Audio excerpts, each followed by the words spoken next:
Hello and welcome back. This is Military Illumination and I'm your host Gary. And today what we're going to be talking about is retirement part 5, invest in yourself. This is alternative to military retirement per se. Today we're going to turn on the lights to options you have when you're thinking about military retirement and maybe what can you do for yourself if you're in. Okay? It's all about not what's in the best interest of the military, but what's your best interest. Sometimes what we talk about here is maybe not even looking at the military as an option and looking at the retirement as an option, but developing a plan of action for yourself that's going to give you the income you need at that time and that within a 20-year mark. And it's an option. It's possible. But if you're in the military and you decide this is a lot really geared toward people who are in the military or who know someone who's in the military, is to invest in yourself while you're in. So let's turn the lights on and let's look at what you can do. First of all, the military, it's a very stressful lifestyle, especially depending on what you do. It's hard on the family. High incident rates of domestic violence, a high incident rate of sexual assaults, a high incident rate of suicides, high rate of post-traumatic stress disorder, substance abuse. All of these things are something they don't share with the public, or even the person who's coming in. I mean, what would happen if a recruiter sat down with a high school student, right, and told him all these things? This is a podcast for those people This is a podcast for high school students who are considering a military career, or their family or friends who would like to support them in their decision and perhaps provide them with an alternative options. But they want them to look at everything dispassionately to determine whether or not it's the best fit for them. Because we believe that with the right information, the decisions you make will be in line with what you want to do. And knowing all this, a person still wants to enlist, go for it. At least you know what you were warned, so that when it happens, you don't take it hard. So let's go ahead and turn the lights on, and let's just talk about military retirement and your options. You're in the military. The money's gonna come freely. It's gonna be there every month, right? You're gonna get opportunity to make extra money on top of that, right? And you know it's guaranteed. It's one of the easiest. The higher you go, the easier it is to secure loans, to get cars, whatever, because it's guaranteed. It's a government paycheck, right? And if you run out of food and you're single, just go back and live in the barracks, right? You don't have to worry about anything. The military take care of everything. They give you a place to sleep, food to eat. It's just, what can we say? With that being said, my advice to anyone would be don't spend over your limit. Meaning that if your base pay and the things they give to you, like clothing allowance and housing, or whatever they get to you on a regular basis, live on that. If you get deployed and there's extra money in for the combat zone, there's extra money that's coming your way, there's a bonus, take that money and put it away. Invest it. Don't spend it. Don't buy bigger, better cars, bigger, better houses. Live within your means. Why? Because when you do that, when time for your reenlistment comes up, you have options, right? You have money set aside that will sustain you for a period of time. And that's the main reason why people reenlist, is that they don't have anything to sustain them, right? They haven't been saving. So on your first tour of duty, don't overspend your limit, your pay limit. Any extra pay you get, it goes into your retirement pot. Whether you talk with somebody out there who can help you set up a retirement plan, and that's where it goes. Live within your means. If a spouse works, learn to live within the means of your salary, because in the end, when that salary goes away, the only thing you're gonna have is a spouse salary for a period of time. Inflation will eat that up. It's also going to give you some choices when you come for reenlistment if you don't decide to retire, or if for something happens and you run into the politics of the military and you can't retire, you have a nest egg. You're not relying on the military. Okay? Remember, the military is what's in the best interest of them, not you. Work your debts down to where by the time you're retired, you won't have any debts.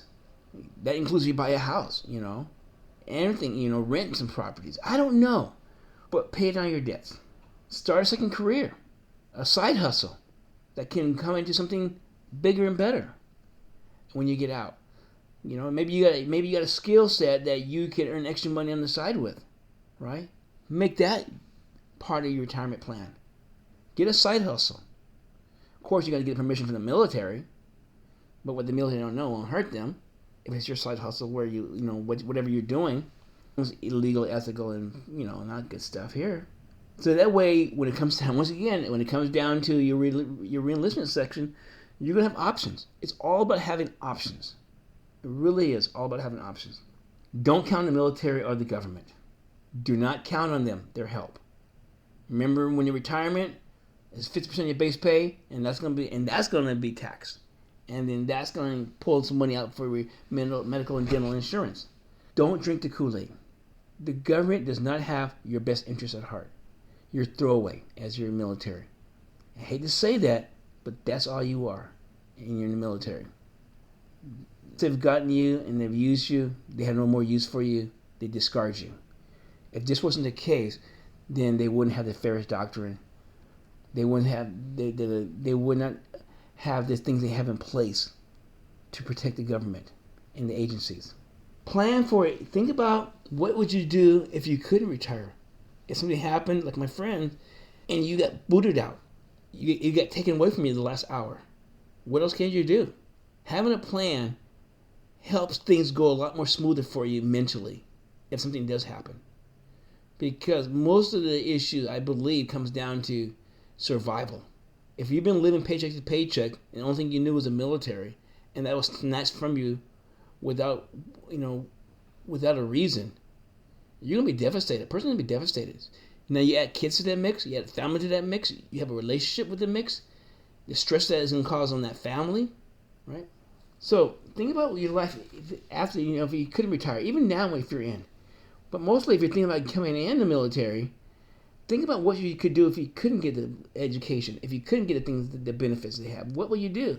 That's going to turn you to other options that maybe you have not thought about, to other directions. And that's what we're trying to do, is get you to look outside the box.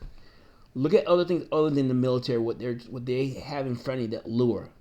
Once you do that, you take a step backwards, you're going to start finding other opportunities that's going to be there waiting for you that's much better than the military. The military recruitment system looks good on the outside. They're always going to give you what you want. They're going to smile. They're going to make you feel like your family. The recruiters are just going to, I would say, how can I say that? They're going to put you on a pedestal and treat you like you are the king and queen. Okay? That's until you're in. Okay? That happened to me. I'm going to digress real fast. I was like my recruiter, and I was really attached to him. He's a really good guy, I finished basic training and AIT, and I came home to see him, and he well, what do you want? He dismissed me. He didn't need me no more. It was weird feeling. So, if you're not able to perform your job because of injury sustained in the military, or because something else outside of your control, the military has no more use for you, and they will try to get rid of you. It doesn't matter, if you're injured on a combat situation. If you're no longer used to the military, you're a dead weight, per se. You're a liability. They cannot carry you. And they'll use the same thing against you to get you out of the military without benefits. Look after yourself. The point in time is that you got to look after what's best for you. Even before you enlist in the military, what are you trying to achieve, and what are some of the best options for you to do that? Are there other ways of getting what you want without the military, right? And a lot of times, people run to the military because their family's kicking. They've got issues with their family, and they have no place else to go, or they have a relationship with their parents that they just so toxic, right? And that nothing else to do. So military's an option. I can say I was gonna in that situation. I didn't look at all my options. All I knew was that I keep coming back to myself was that the military, I would have a place to stay, I would have monthly income, and I'd be able to go to school at night. So I thought, that's why. That's all I wanted to do was to go to school. I didn't drink the Kool-Aid. I was thinking the military was going to be what I needed, and because why? Because my brothers they all had office jobs. They all had office jobs with basically a daily schedule. Of course, in my infinite wisdom, I told my recruiter what I wanted, trying to do, what I wanted, and he gave me the opposite. And he must have been laughing as he put me into it. I was I was the only one out of my brothers who was tactical, I guess you would say. Wasted my time. I cried when I realized the mistake I made. That was 6 months. That was basically 3 months into my permanent party duty station. I wasn't looking after myself. I wasn't asking enough questions. I was trusting. And to an extent, I still trust a lot of people these days, right? And it hasn't got me anywhere. But you're a high school student, right? Maybe you're a year or two out, you're going to community college, and you're thinking your way out as the military. There's options. There's a lot of people who survive civilian life, right?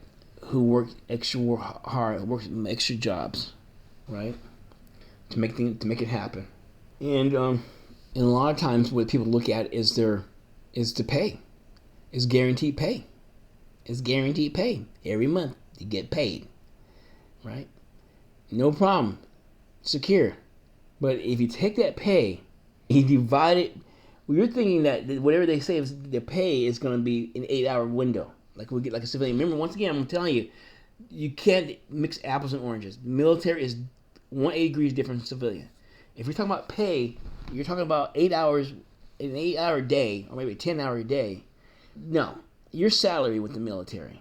That basically means that you are on the clock all the time. You're 24/7. They can call you at any time. You can go and alert at any time.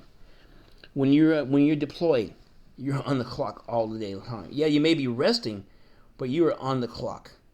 When you're on a field exercise where you can't go home, you're on the clock. You may be in your bunk, in your tent, whatever, sleeping, but you're on the clock.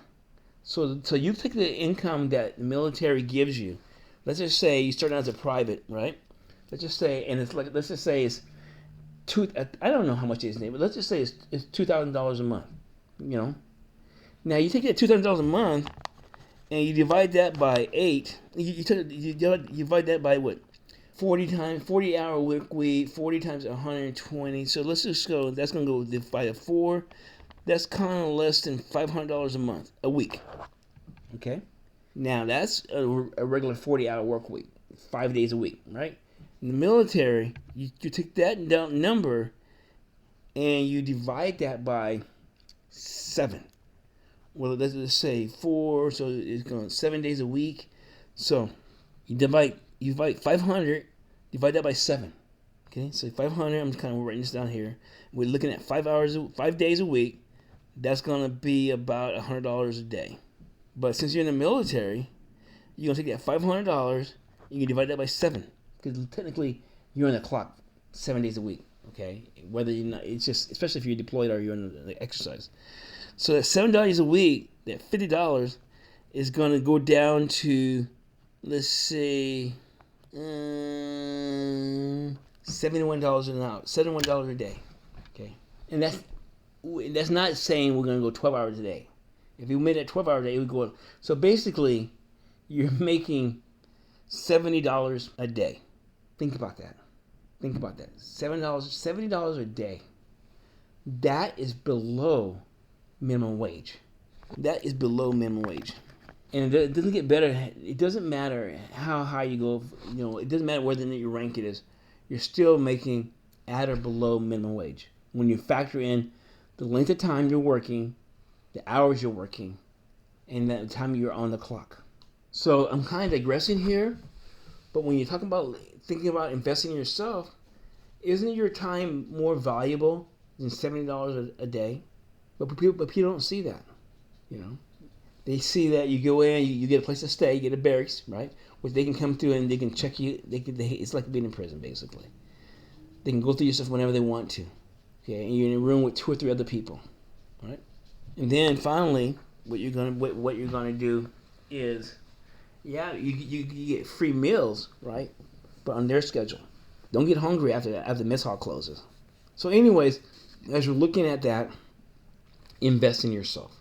My story is probably if I follow all these things here, I don't know. It's when you're in, the money comes freely, and I don't know. I wasn't good with money anyways, but you just think about that. I mean, the military retirement. You always be thinking about the alternatives. What if you're not going to be able to retire? What if it's taken away from you? 20 years, that's several re-enlistments, right? What options do you have at time of re-enlist? Right? Always be prepared.